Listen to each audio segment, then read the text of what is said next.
What is up, everyone? Welcome to this week's NerdBall Fantasy Football Show. I am your humble host, dendrologist specializing in the conservation of the endangered Robert Woods, an astronaut aboard the Pitts 8 Moon Expedition, Pete Rogers.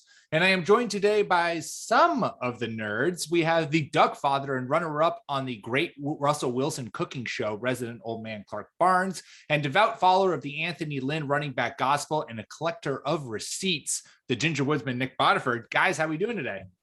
Doing great, Pete. We're good, Pete. How are you?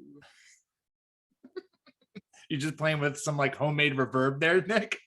Just was like, what if I added echo to my voice? That was my pipes, man. I didn't do anything. You didn't do anything. That was just, they just blew out the mic. I'm good.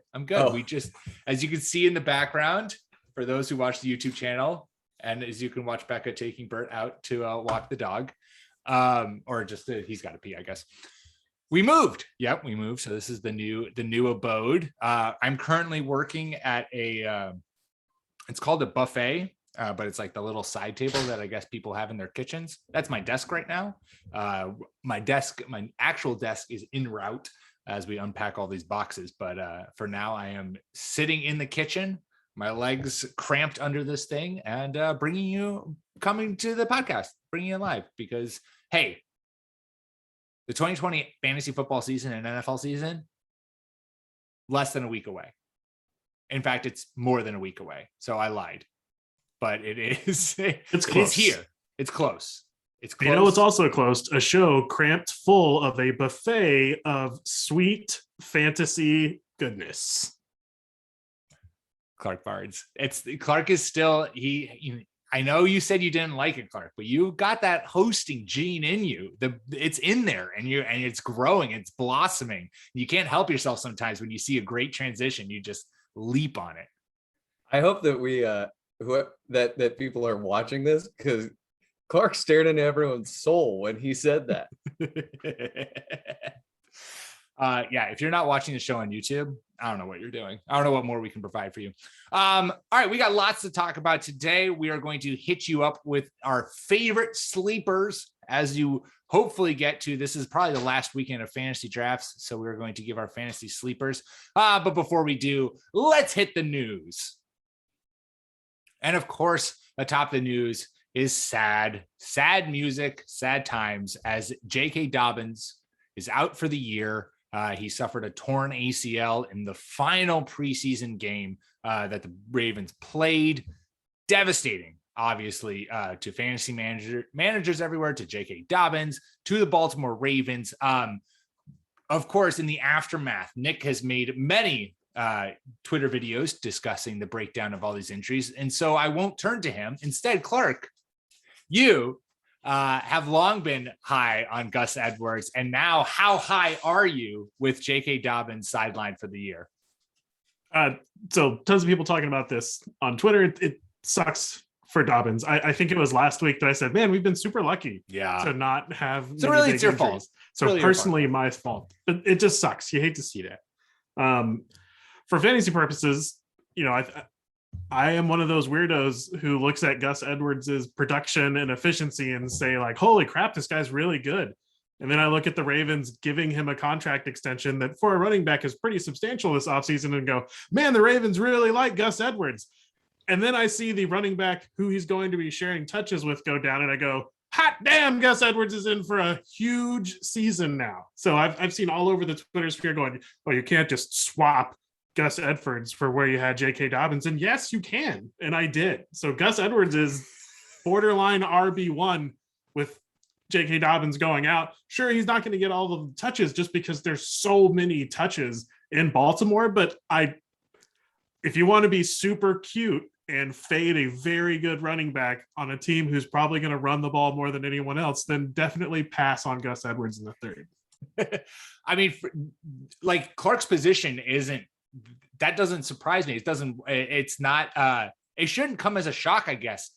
Not just that it's coming from Clark, but just the general take, because Nick, the biggest thing that we were worried about with J.K. Dobbins this year, heading into this year, was the fact that Gus Edwards kind of had a lock on that goal line, work that was kind of the role that we saw him operate in last year. And that was a worry for J.K. Dobbins. Presumably now with J.K. Dobbins out, Gus Edwards is not only going to have the predominant RB1 workload, but also is going to get all of that red zone work more or less unencumbered. Like maybe Lamar Jackson and him kind of split the work. Like sky's the limit for this guy. Am I wrong? No, you're not wrong. I would phrase their goal line rushing as more so being like the team just trusted Edwards. It was pretty evenly split between Dobbins, Jackson, and Edwards. With one mouth to feed out of the picture now, I think it's extremely reasonable for us to expect that Edwards is going to like hoard the goal line work in terms of what the other running backs will see. I think Jackson also gets a big rushing bump from this, but yeah, like in terms of the Gus Edwards touchdown potential is massive. Harbaugh did say that they might use 3 backs. And so that has me a little bit nervous, but I'm sticking with my ranking of running back 19 for him. Tyson Williams, according to whatever Baltimore beat writer for ESPN has been confirmed by him as being the number 2 back. I slid him up to running back 29. If that is the case, I mean, like maybe they give Justice Hill work, but Hill's been on the roster for like, this is his 3rd or 4th season. And there was a period where he was expected to actually beat out Mark Ingram for the like number 2 rushing role. And that didn't, or was it, anyway, I don't remember which running back he lost out to, but he was supposed to beat out Gus Edwards. Is that what it was? Okay. He was supposed to beat out Gus Edwards. And I mean, so he had an opportunity to seize the number 2 role. Then he had another opportunity now. And I guess Tyson Williams, who is another like big bodied bruiser, he couldn't beat him out either, which like, I mean, Gus he's fast, he's capable, but I mean, he's a grinder. And Matt Waldman characterized Tyson Williams as like this class's Isaiah Crowell. So he is a talented rusher. The fact that the like sprightly Justice Hill couldn't find a way into this rotation, even though he offers something different than what these other 2 backs offer, I think is pretty damning. So I do think it's going to be more of a 2-headed backfield rather than a three-man committee, but it could be. It could also be that like it could be also that like in Jim Harbaugh or John Harbaugh saying that that Lamar Jackson is that 3rd running back. That it's more of like we are going to operate with 3 runners, and Lamar Jackson's one of those runners. So I am curious, and I should have brought this up before the show instead of right this instant. But being that we are a Lamar Jackson podcast, at what point do all these injuries add up to the point to where you're starting to feel a little worried about Lamar Jackson? Like anyone who can catch that plays wide receiver is hurt. Running back is hurt.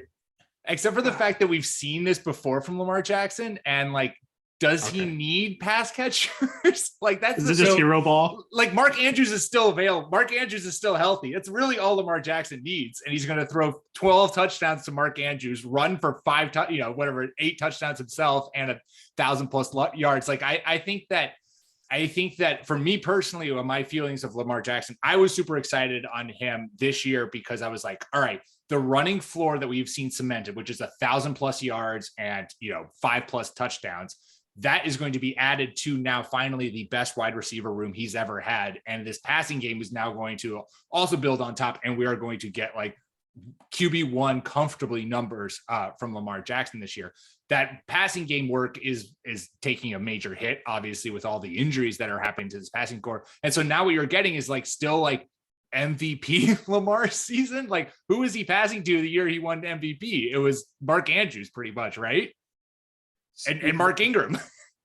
I think the big difference in the roster, to Pete's point, so Marquis Brown, I think is going to return to practice this week, but I mean, he's hurt a lot.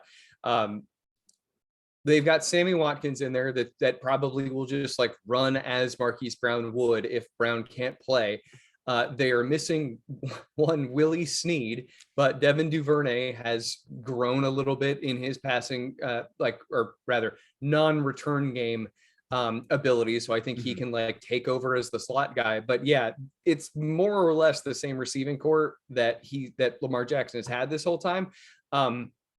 Perhaps counterintuitively, after all of these injuries, I moved him up 2 spots from the quarterback 5, I think, to quarterback 3, because I think he's just going to run like 14 times a game.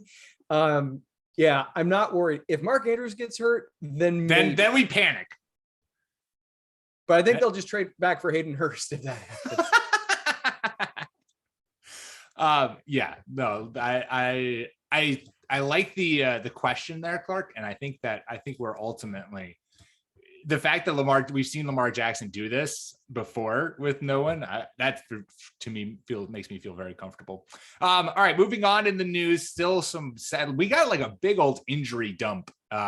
When was it? It was like a couple days ago, which was maybe it was all yesterday, which was very sad. No, Sunday. Sunday was when all the news dropped because T.Y. Hilton is also injured and will start the year out with a disc issue in his back/neck, I believe, which is not what you want to hear. That's especially for an aging wide receiver who has to get on page with a new quarterback who's also has his own issues. Carson Wentz also not on the field because he's currently under the COVID protocols.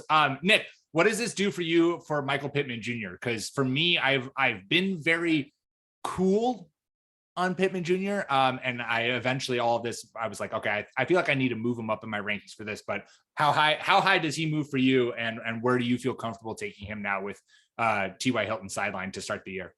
I have basically counted T.Y. Hilton as a husk running cardio on the sidelines for most of this training camp. So it kind of just solidifies the fact that I'm high on Pittman. I'm double checking their rankings now, but I think I've got him as like the wide receiver 35. Wide receiver 35. I moved him down in the 40s when Wentz was out with the toe injury. Wentz is now, we're waiting to find out if he potentially has COVID because he's on the 5-day isolation thing because he was a close contact with someone and he's unvaccinated. If he's out, then I panic on Pittman, but otherwise, yeah, I mean, I think Pittman is a near set it and forget it wide receiver 3 or flex play. Yeah, I was looking forward to T.Y. Hilton taking some pressure off of Pittman Jr. But I agree with Nick. You know, if Wentz plays, Pittman is the number one guy. I think that Hilton being out gives these younger receivers like Paris Campbell and even Nyheim Hines an opportunity to do more. I just think that it's irrelevant for fantasy. Sure. Yeah, T.Y. Hilton. I know Patty Cooper at NerdBall. He was having T.Y. Hilton as one of his sleepers this year, but it seems like that took another hit because T.Y. Hilton, we all forget, was extremely productive at the end of last year from a fantasy standpoint, but has taken a lot of hits this offseason in order to see that matriculate into 2021. The final injury that we have to talk about, Irv Smith Jr. This one hits me right in the heart. Sidelined to start the year with a surgery to repair a meniscus injury. Also not great. Not what you want to hear. Huge blow for me. I had Irv Smith as my tight end, I think like 7 before this injury went down. And then I bumped him down to tight end 17. There is optimism that he is not going, this isn't a prolonged injury, that this is something that he'll miss a couple of weeks for, but then be ready to go. So that's why I'm not taking him entirely off draft boards. And I still think that there is so much potential for him in terms of his fantasy production this year. If you're looking to wait on tight end and find someone, but it is a bummer because it's definitely not starting the year. It takes a big hit when you are likely going to, if you're waiting on a tight end, you want to draft a guy who's going to be able to play week 1, and you're not really, tight end's not a position you want to kind of store on your bench and wait for production to come from it. Yeah, I think the issue with him is that we don't understand whether or not this is a cleanup procedure or if he actually which one is like 2 to 4 weeks and then one is maybe the whole season. Yeah. I would like to say that I dropped Irv Smith because of this news. I didn't. I've had him as the tight end 20 this whole time. I just don't think that there is enough room in this passing game outside of the receivers and Dalvin Cook for a tight end to like see significant work. but there are Tyler Conklin truthers out there. And I'll let them have their and week and a hat half tip to those celebrate. people for being committed to a bit. Well done. I don't understand how you can be a Tyler Conklin supporter without it just being a bit, but hey, here's to you out there. All right, and finally in the news, we have confirmation for who will start for the New Orleans Saints in week 1. And it is, in fact, Jameis Winston, who was on the sidelines last year under Drew Brees, despite Taysom Hill taking the field, which means we have a wheel to spin. So hit the damn music, baby. Oh, we have a finger, Clark says. Okay, hold on. Clark raising a finger. My music has been stopped. I have been touting Taysom Hill as the starter due to Sean Payton's proclivity for loving Sean Payton. Sure. And right now, it appears that that's going to be wrong. But let's not forget the hopefully not prophetic words of Kyle Shanahan is we don't even know who's going to be alive on Monday. So I'm not giving in until kickoff. All right. Old Winston trots out there, and then I'll eat the 2 cups of mayonnaise or whatever the punishment is, but not a bar of soap. Not yet. Okay. All right. Well, then I'll put the wheel away. I got all excited. I filled it out. It's ready to go. But I got a chip in a chair still. I am not out. I'm probably going to lose, but I'm not. Probably going to lose, but okay. Okay. Pete, did you have a bet with him on that too? On Clark? Yeah. Yeah, I had the bet with Clark. You didn't have the bet. I don't have it marked down as you have the bet with Clark about Aaron Rodgers not being the Packers quarterback week 1, which you're going to lose. Okay. Clark, will you take that bet now? I thought I had already done this again. Sure. No, let's double down on that one. No, the Jameis Winston one, because I've had Winston as the starter since like January. No, hey, I mean, you could be on there just for bragging rights, Nicholas. It's not like he's going to spin the wheel twice because 2 people. Okay, put me in the sidecar. I feel like I was the only one who thought it would be Taysom. Yeah. But I'm not going to take 2 spins. That seems no. You only get the 2 bets. If 2 people take you, they both have to spin if you're right. So that's you don't if you making the deal, 2 people take it, you don't have to spin twice for each person. So okay, well there is actually fantasy news. I didn't just bring that up just because I wanted to spin the wheel and I wanted to see Clark do a punishment. If we are operating under the assumption that Jameis Winston is indeed the QB1 for New Orleans, Nick, what's his 2021 fantasy value in your mind? Because I've seen, again, there have been people who've been like Jameis Winston. We saw it in Tampa. He's a top 5 quarterback. But also the thought of like, well, Taysom Hill is probably going to get a lot of goal line work. Is that going to put a cap on Jameis's ceiling? What's your feeling for him if he does? We're assuming he starts all 17 games for the Saints this year. So my advice to drafters is to aggressively follow the reporting of Nick Underhill at NewOrleans.football. And I say that because my prediction for this was that Winston would play for like 2.5 quarters on average if they are winning, and he would play 3.5 or maybe even all 4 if they're losing. I still was under the impression that Taysom Hill was going to come in and like close the game out a lot of the time. And like you said, maybe just get some work in scoring position.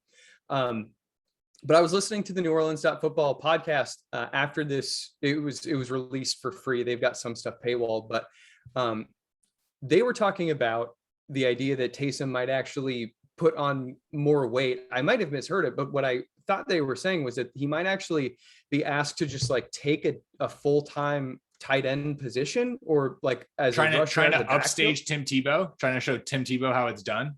I guess that so follow what they have to say. My initial read is that Taysom Hill is still going to be a factor at quarterback, but Nick Underhill is like top 3 beat reporter in the league. So he knows his shit.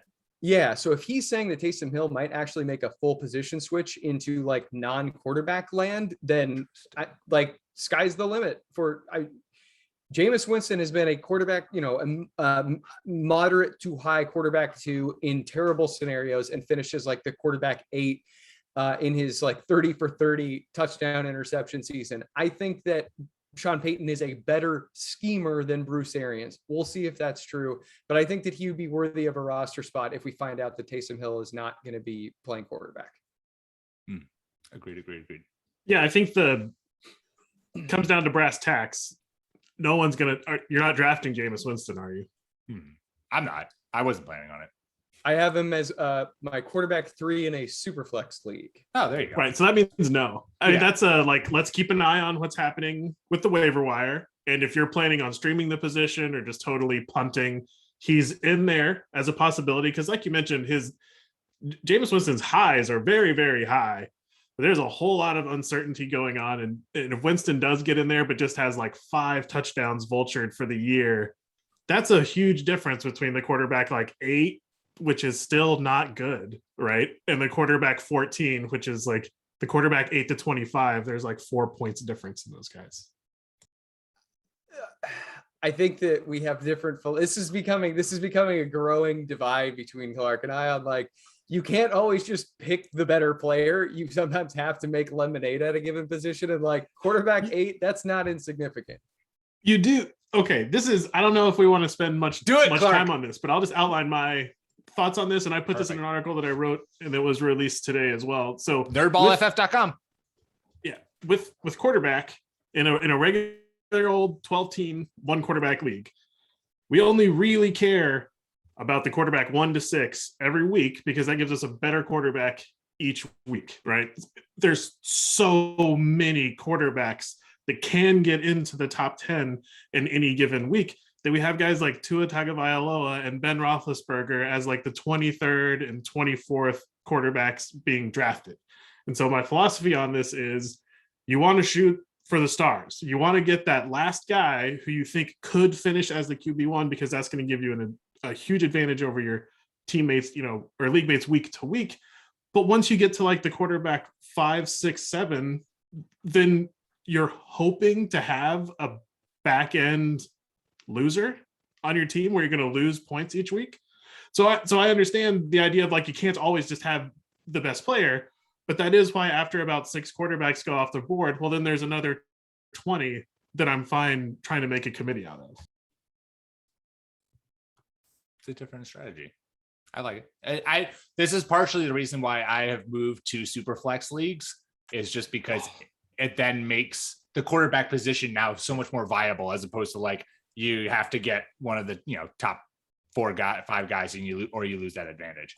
Yeah, and I absolutely endorse at this point with where ADPs are right now. I totally endorse getting an elite quarterback, but sometimes in home leagues are so there's no prediction to a home. And you'll be in the 4th round and 7 quarterbacks come off the board and you're going, what? And you just don't have that chance. So anyway, that was before we wrap up the news, I just wanted to quickly say, because we're talking about quarterbacks early, and I just want to tell you guys, I want to brag just a little bit. I did a best ball draft on Underdog today. My first 5 picks, God, I wanted to take this team home with me. I had Austin Eckler, Najee Harris, DeAndre Swift, Kyle Pitts, Lamar Jackson. Oh, what a start. It was a glorious team. God, I'm so excited for that thing to flourish. Anyways, all right, well, that's it for the news. Before we get into sleepers and who we are thinking the fantasy community is undervaluing right now at your drafts, I wanted to tell you, dear listeners, about our Patreon. Patreon.com/NerdBallFF. We have all kinds of perks for those wishing to join, including joining our staff Discord channel to talk fantasy football and just football throughout the season. Our starts and set hotline, where we will answer your most pressing start and sits questions on demand and be able to submit questions to be answered live on the show. So if you want to support us, go to patreon.com/NerdBallFF. All right. As I said at the beginning of the show, last week for drafts, more or less, NFL starts next week. So to wrap up the offseason and to get us ready for 2021 fantasy football to officially begin, we're going to share some of our absolute favorite sleepers for this year. Now, I will say behind the scenes, I told the nerds whatever definition of sleeper you want to work with is the one to go with. So I'm sure we're going to get a wide variety of answers from everyone here. And I will also say for myself, Clark has already written this, so go check it out, nerdballff.com. He gave his top 4 picks, one player from each position for fantasy that he's loving. I'm going to write it and spit one out tomorrow, because while I was doing my notes for this, I was just like, oh my God, there's so many people who I want to talk about. But I tried my best to hone and narrow and keep my thoughts and ideas concise. I will start us off with that being said, and I'm going to talk about kind of a hot button player, Deandre Swift, who back in May was going at the beginning of the second round, and it is now going at the end of the third round. And I understand there's a lot of worry around him, how he will be used, how Jamal Williams will steal touches from him, and what this Lions offense is ultimately going to look like. And I get that. I totally understand that skepticism. However, for me, that skepticism has gotten to the point where Swift is a value now, warts and all, going as the RB19 in half-point PPR. Per our NEC rating, which is done by Patty Cooper, nerdballff.com, thank you for expertly crafting this metric. It measures a player's fantasy consistency and efficiency. So he takes standard deviation in terms of points and the efficiency points per touch, and he makes one nice round number to give you a way to compare all players with those between those categories. Swift had one of the highest ratings amongst running backs last year, so he was consistent and efficient with his touches. The Lions have TJ Hawkinson, Tyrell Williams, Amon-Ra St. Brown, and that's it to pass the ball to. They cut Denzel Perryman, not Denzel Perryman, I'm combining Denzel Mims and Brashad Perryman. They cut Brashad Perryman today, Monday, as we're recording the podcast. Guys going ahead of DeAndre Swift, Josh Jacobs and David Montgomery per FF calculator. Guys going right behind him, Darrell Henderson and Miles Sanders. To me, if you're picking in that like back end of the teens, early 20s, I just think DeAndre Swift offers the absolute most upside. And we've seen that consistency from him before. And with presumably a higher workload with less talent in Detroit, I think that people are overvaluing how bad the negative vibe might be around DeAndre Swift. Yeah, my biggest issue with him is just what is going on with his groin. Initially, his groin injury was reported to be not a big deal. Now we have Dan Campbell saying that he doesn't know if he's going to be able to play in week 1. Groin injuries, from what I understand, are either like not a big deal or oh no. And so I want to know, is this just like the ankle biter not knowing what the injury is, or is there actually something wrong here? Swift to me is one of the larger unknowns. Like Campbell did talk about using him as a slot receiver. That's great. Then he brings in Anthony Lynn, and like, this isn't a smart team, but volume is king. So if he's going to get like 9 targets and 7 carries a game, then this is going to return value. But I've got him ranked as a flex play. And I think just because of the unknowns, he's someone who I have difficulty pulling the trigger on at ADP. He's going as, let me see, I have him ranked as my running back 17 in half-point PPR. And in FF calculator, I think he's going as I think I have him ranked right around, let me see, why is my running back not loading up? There it is. DeAndre Swift, yeah, he's going as the RB 20 right now in half-point PPR at the end of the third round. Which to me is like, if I can get DeAndre Swift as, like I just said at the top, when I was talking about my favorite draft, if I can get DeAndre Swift as my running back 3, even as my running back 2, I think I'm happy at that valuation. I just think that there's a lot of potential for him, and I understand the warts, but I think that people are looking too hard into that and maybe overlooking what you said, Nick, the huge amount of workload that this guy could be walking into, and a guy who proved that if he had even a small amount of workload was extremely effective with it and extremely efficient. Clark is operating under, if you have nothing good to say. Well, you outlined why people should be worried and why Swift isn't really on my radar, but you really called something out at the beginning of the podcast that I think is super important. we have the ADP list, and when we're thinking about all this stuff, we think in terms of ADP. But in me, the leagues I care about are my home leagues, where there's no friggin' look, if somebody doesn't exist. If somebody likes the Raiders, Josh Jacobs is going in the first round, right? And so I think a good way to look at this stuff is, how do you like these players compared to someone else in the neighborhood that you might get? Yeah. Because all the points you make for Swift are really good points. And like, you watch Swift play at his best and he's fantastic. But just the risk analysis of it, I look at Miles Sanders, Mike Davis, Myles Gaskin. I'd rather take them over Swift personally, just because I think the Lions are going to be so bad. Like, when Anthony Lynn is the creative mastermind running your offense, that doesn't bode well. That's not a ringing endorsement for their success. Damn it. But I mean, Swift does have what I like to see out of running backs who have a lot of like negatives and question marks about him. He is good. He's really, really good. And so he could overcome all of this if he just gets touches. Yeah.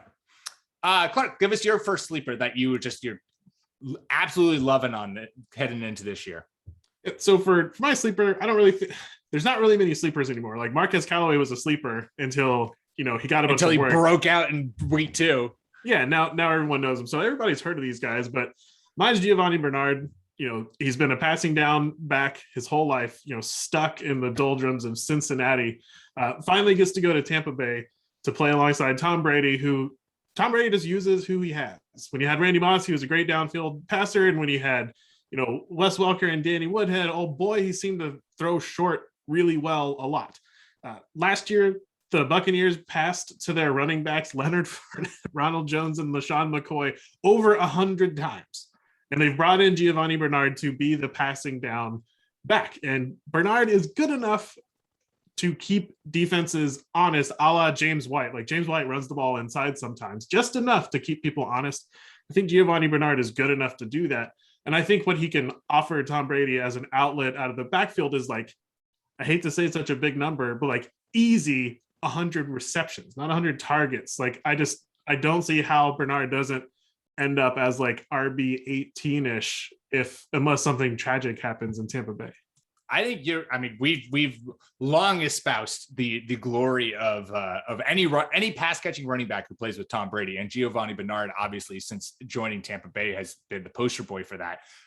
Going in the 11th round, which is just value to the umpteenth degree. And I think the thing that you also have going for you, which is great because we love narratives here, is that everything kind of coming out of camp is that things have been a little bit of an adjustment. That's what I've been hearing, is just that, that it wasn't like an immediate match made in heaven, that it takes some time for them to get on the same page. And that's fine. That comes with the territory. That's what, happens. And you work that out through the first couple of weeks of the NFL season. That's something the Patriots and Tom Brady do famously. But that in of itself, that reporting is going to depress his value even more, or, keep his value depressed so that you still can get him at a really great value. Because if you're drafting him in the 11th round, like, if he doesn't work out, okay, he doesn't work out. But to your point, Clark, if he does work out, he's an RB2, hands down, no problem, especially if you're playing in a PPR league. So there's no real risk to the investment, and the whole pathway, the yellow brick road is laid out for him to step into fantasy stardom. Yeah, I think the like kind of lack of overall cost is the most enticing part here. As you said, Clark, his ceiling is quite high.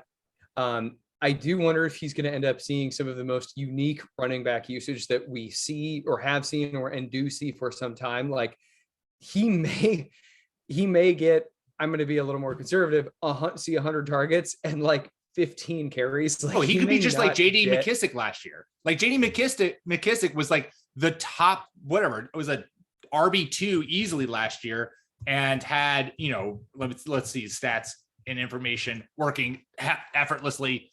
85 rushes last year and 100. And wow, it's actually more than I thought. Yeah.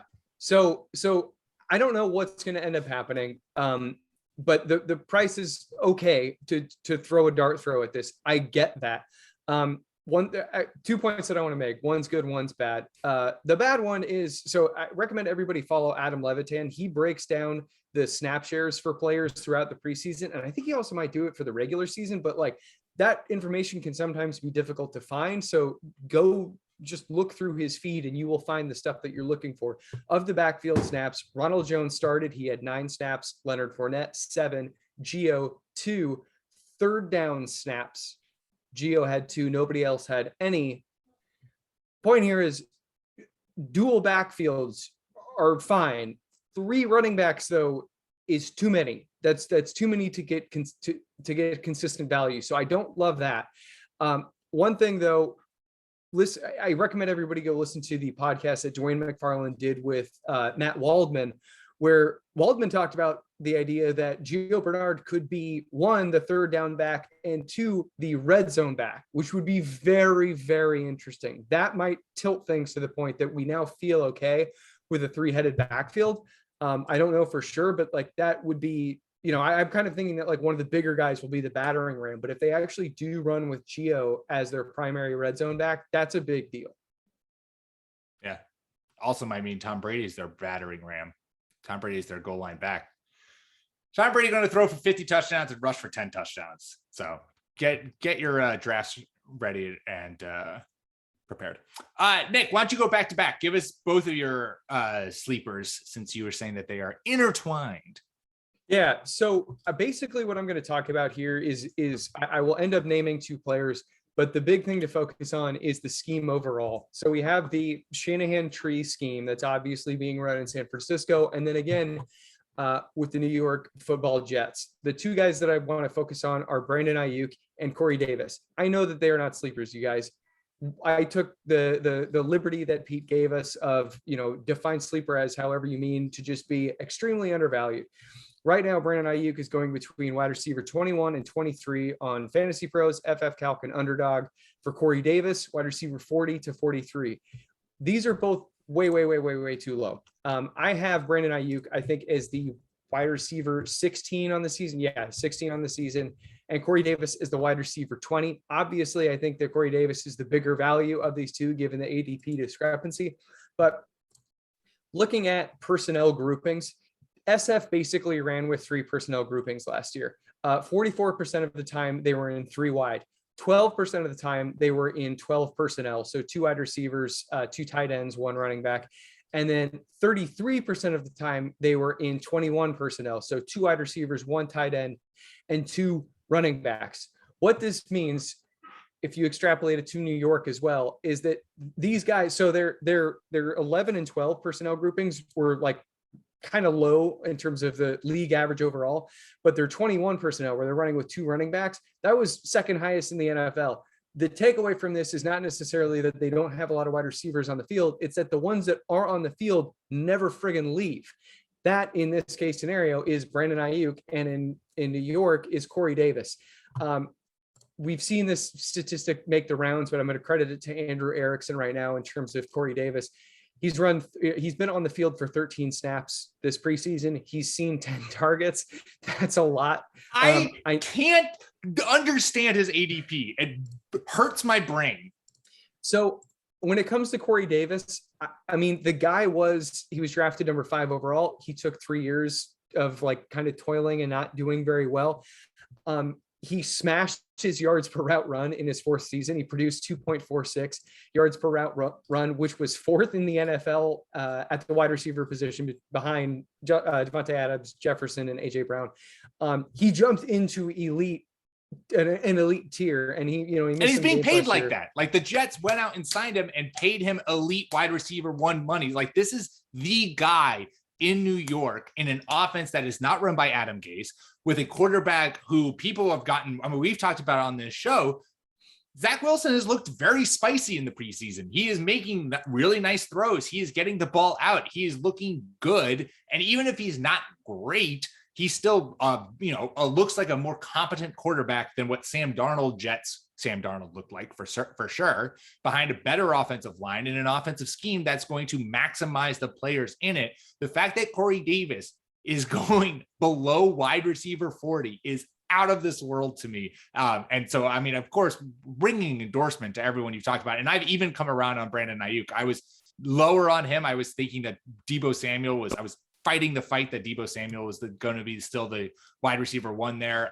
And that the return of George Kittle was also going to diminish Brandon Ayuk's value. But through Nick's persistence and through just the general fantasy community, I have bumped Brandon Ayuk up more in my rankings and have come to see the light that, like, I mean, if he's the wide receiver 1 in SF, that's a fantasy gold mine, as you know, especially when someone on Twitter trying to tell me that Trey Lance isn't going to take over this year, please. When Trey Lance takes over this year in San Francisco. So I'll wrap it up here with these two guys, but in terms of Corey Davis, the monetary investment point is very well made. The dude is a candidate to see at minimum 8 targets per game, which is probably like 15th in the NFL. It's really difficult to perform badly in fantasy when you're just getting a shit ton of work. Zach Wilson, both opportunity wise and how he has played, looks like right now the best rookie quarterback bet. So yeah, I feel very good about running with Corey Davis as my wide receiver 2. And I know you can get him as like a second flex option right now. And I recommend that everyone do that. In terms of Brandon Ayuk, last season, rookie year, something to keep in mind here, Kyle Shanahan almost pulled the trigger on Ayuk at the number 13 or 14 overall pick instead of Javon Kinlaw. Like, that's how much he liked this guy. He wanted to take him there. He told his buddy Chris Sims that, who reported it. Ayuk finished with 1.73 yards per route run last year. Very highly predictive stat of just ability to play the position. That was 5th overall. 1.73 is not massive, but it's 5th overall, ahead of route runners like Jerry Jeudy, and well, maybe someone will take issue with this, but Laviska Shenault. I think Jeudy, the point is well made though. Okay. He finished 1 spot ahead of Jerry Jeudy, who everyone views as like the route running savant of that class. In terms of the Debo factor, I believe in Debo. I think that he's fantastic. He has some injury issues. Even if he's on the field, though, everyone should go play with the RotoViz best ball win rate tool. You can, if you just search for like Brandon Ayuk, best ball or RotoViz, whatever, all of their data suggests that you can actually stack Brandon Ayuk and Debo Samuel. They don't. Now, again, this is best ball, so blah, blah, blah, apply what you want to into managed leagues. But the point is they both produced when they were on the field together. So I'm really not that worried about it. And final point on Ayuk here, Matt Harmon on Ian Harditz's PFF Fantasy Football Podcast last week or this week stated that he thinks Brandon Ayuk is the next beast receiver in the league, or he phrased it something like that, but basically the next dominant alpha receiver in the NFL. When Matt Harmon says that a guy can play receiver at a high level in the NFL, we all just need to shut up and listen. So draft both of these guys at or ahead of their ADP and expect them to perform much higher than where they were being drafted. Love it. Yep. I don't have anything to add. I mean, just like tiny note. Since you mentioned the Shanahan offense, been watching this for a long time with Mike Shanahan and Gary Kubiak, who coached my former favorite team for a long time. These offenses have a pretty narrow passing game tree, and the number 1 X wide receiver in these offenses can have those like league-winning Devontae Adams-esque type years because they're getting tons of targets and tons of red zone targets also. And both of those guys have the opportunity to take advantage of a role like that. Yeah. And we all know how I feel about people who pass on Corey Davis in their fantasy drafts. Clark, idiots. We're paraphrasing. Clark, who's a second sleeper? So this is someone else that's free, and I've been preaching all offseason. It's all about free. He is bringing you freedom, America. I think you should draft one of my top 3 or 4 tight ends, because I think that there's so many good wide receivers that you're really not missing out on anything spending that draft capital early. But if you ignore that, and if you convince yourself that this year you're going to find the diamond in the rough tight end, that's going to be Gerald Everett. So Gerald Everett was a 2nd round pick to the Rams 4 years ago, and he was a 2nd round pick who went from JUCO to like UAB, which closed down, and then he went and played for University of Alabama, not that University of Alabama, and just like tore it up. So a guy who didn't play at a big school and who was a tight end and who's only been playing football for 5 years because he ended up not making his transfer high school basketball team, just went to the Seattle Seahawks with his former offensive coordinator, Shane Waldron, and he's going to be playing with Russell Wilson all year. this is kind of like the napkin math you do at Giovanni Bernard and why you get excited about him. Mm-hmm. Let's look at all the passing game work that the running backs have gotten. Even if you just give 80% to Giovanni Bernard, boom, this looks really good. Well, if you look at all of the tight ends that Russell Wilson's ever played with, there's not really a great name amongst them, not a slight to these guys, but it's always just a guy. And whoever is up, we seem to get really excited about week to week. Well, now he's playing with an absolute athletic freak in Gerald Everett, who's gotten a little bit better each year. And now he's going into his 5th year in a position that takes a long time to get broken into. So if you miss out on Mark Andrews and that's your last straw there, well, wait, and then pick up Gerald Everett. Yeah. And we saw it the last time Russell Wilson had a freak basketball, ex tight end talent. It was Jimmy Graham in 2016, 2017, and Jimmy Graham finished the tight end for both of those years. So we've seen this before where Russell Wilson, when the Seahawks get down into the red zone, they target their tight ends. Gerald Everett is an excellent red zone target. And this is harkening back to all my best ball drafts that I did today because I was bored sitting on the couch. Gerald Everett was my tight end 2 that I drafted in every, like I would start early with Travis Kelce this was out of like 3 of them that I did. 2, I started with Travis Kelce as my first overall pick. And then I got Gerald Everett in like the 15th round as my backup. And I was like, loving it. I am riding with this to the sunset. Yeah, I endorse all of this. His ceiling is very high. And I think he could easily hit 10 touchdowns. Yeah, with ease. All right, to wrap up our sleepers, I have a guy who I've recently kind of been banging the drum for. I was going to talk about Jacoby Myers, but I've spent a lot talking about the Patriots. I do love Jacoby Myers. He will most certainly be in my article of my favorite picks coming out tomorrow because Jacoby Myers is going to see 100 plus targets and is going to be a solid flex option for you. But a guy who I feel like people are kind of ignoring, and I was surprised to see how productive he actually was last year. Marvin Jones Jr. last year for the Detroit Lions from weeks 10 to week 17 in half point PPR was the wide receiver 5. The wide receiver 5, top 5 in half point PPR through the final 7 weeks of the NFL season. He's had 9 touchdowns in back-to-back years. He's a top 10 in red zone targets over the last 2 years amongst wide receivers. And he's going as the wide receiver 51 right now in the 11th round. 51. Again, another ADP, which I just doesn't quite add up to me. Now, I know it's a new team, lots of mouths to feed. We've talked a lot about this passing game between DJ Chark, Laviska Shenault. Travis Etienne is no longer there, but James Robinson now getting a bunch of love, and Marvin Jones. However, it just feels like it's almost a guarantee for his ADP at that low at wide receiver 51 that he will massively outplay it. It may be to the point where he's a wide receiver 2 or better.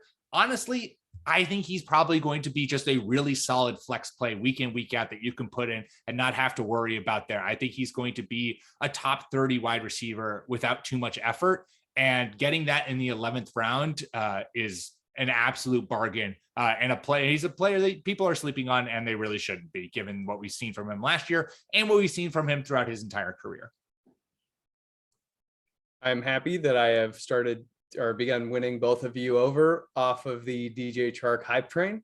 I'm Pete, still I'm holding onto my ticket firmly, but I'm getting dragged behind the trade. So I'm almost off it. If you want to get up on my level and get Marvin up to wide receiver 36, you're welcome to. I just updated my rankings. I have him as I have a wide receiver 41. Yeah, not quite 36. So you're almost there. Almost there. I mean, it's in his range of outcomes, like solidly in his range of outcomes to be that team's wide receiver 1. Got the history with Bevel. Lawrence has just been looking his way again and again. I think Chark is like left for dead. And it's not his fault. I think that he'll be successful on a different team, or could be successful on a different team. He might be a trade deadline guy. He might be a guy that is just kind of that third wide receiver, and a team that's wide receiver needy maybe trades for him at the deadline in the hopes that, maybe we can, similar to like this is exactly my feeling last year with Michael Gallup, where I was like, oh my God, Michael Gallup on like the Packers or any team that needs that number 2 wide receiver. Michael Gallup would be the perfect guy there last year. I think you're onto something, Nick, where that could be DJ Chark's kind of vibe come week 8, week 9, or whenever the trade deadline is now with 17 games. Will Clark say something positive about the Jaguars? Marvin Jones is so good. How good is he? Marvin Jones is so good that he signed a 4-year deal and played all 4 years. Like that's big. Very rare in the NFL. He's just been very good. He's been very good on really crummy teams. Came into the league with the Bengals, was good, crappy team. Went to the Lions, was good, crappy team. And now he's going to the Jaguars, it's good, crappy team. Yeah. He's going after, he's trying to take that crown from Allen Robinson of just playing on shit team after shit team after shit team. They will battle it out together. And hey, the last time we saw, well, Allen Robinson's always been successful, let's be honest. But when Allen Robinson was literally scoring 14 touchdowns and 1,300 yards last time he did that, Jacksonville Jaguars. So that is what Marvin Jones will do this year. You're welcome. Everyone. Full circle. That's what we do on this podcast. We bring things full circle. Awesome. Well, there you go. That's all we got for you this week. Like I said, make sure nerdballff.com. Clark has dropped his favorite players for 2021. I'm going to be dropping mine tomorrow.